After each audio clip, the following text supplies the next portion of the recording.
In 1956, a man who once controlled millions of dollars died penniless in a charity hospital ward, clutching nothing but a worn photograph and the bitter memories of choices that destroyed everything he had built. If you want to discover how someone can go from having more money than most people see in 10 lifetimes to dying with absolutely nothing, make sure you hit that subscribe button and watch this entire video, because this story will change how you think about wealth forever. Meet Charles Mitchell, a name that once commanded respect on Wall Street and fear in boardrooms across America. In the roaring 20s, Mitchell wasn't just wealthy, he was obscenely rich, controlling the National City Bank, which would later become Citibank, and living a lifestyle that made even other millionaires jealous.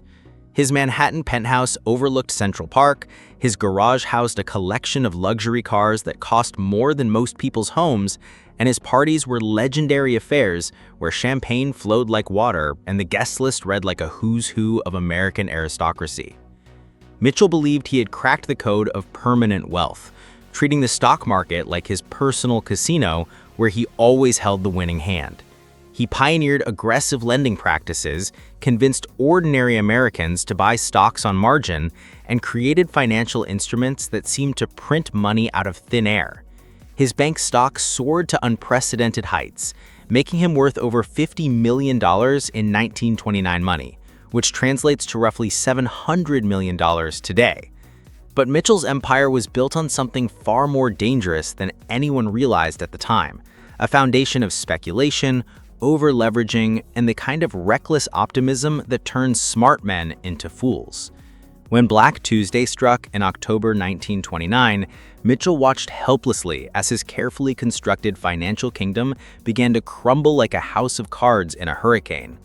The stock market crash didn't just affect his investments, it exposed the fundamental weaknesses in his entire business model, revealing that much of his wealth had been nothing more than paper profits and inflated valuations.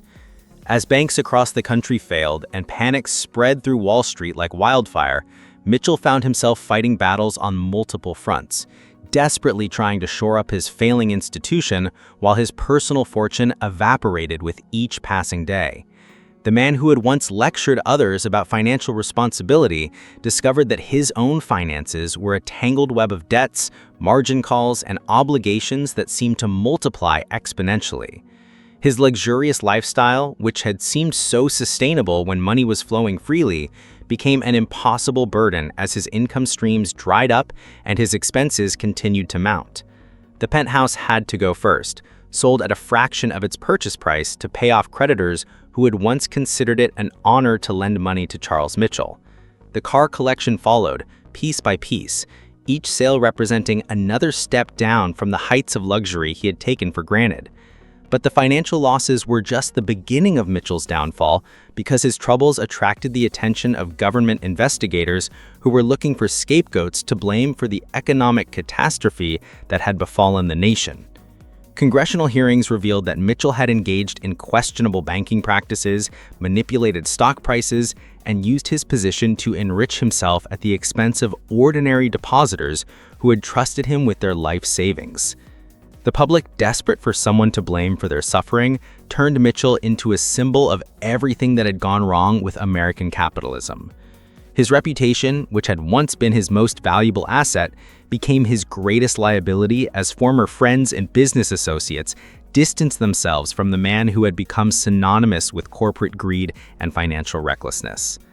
Legal troubles mounting as prosecutors filed charges ranging from tax evasion to securities fraud, forcing Mitchell to spend what remained of his dwindling fortune on legal fees and court costs.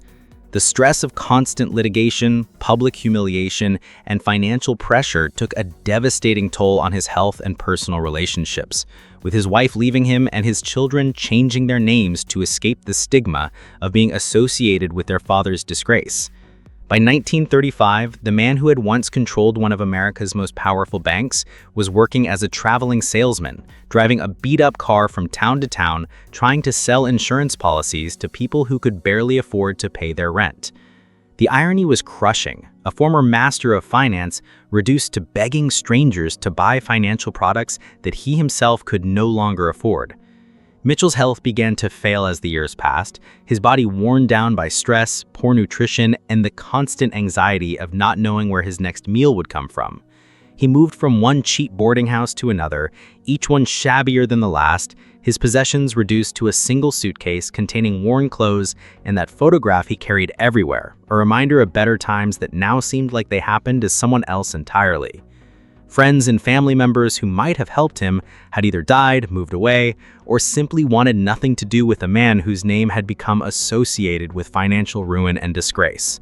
The final years of Mitchell's life were spent in complete obscurity, unknown to the young people who passed him on the street, forgotten by a world that had moved on from the economic catastrophe he had helped create. When he was admitted to that charity hospital in his final days, the intake nurse had no idea she was treating a man who had once been one of America's most powerful financiers, seeing only an elderly patient with no insurance, no money, and no family to care for him.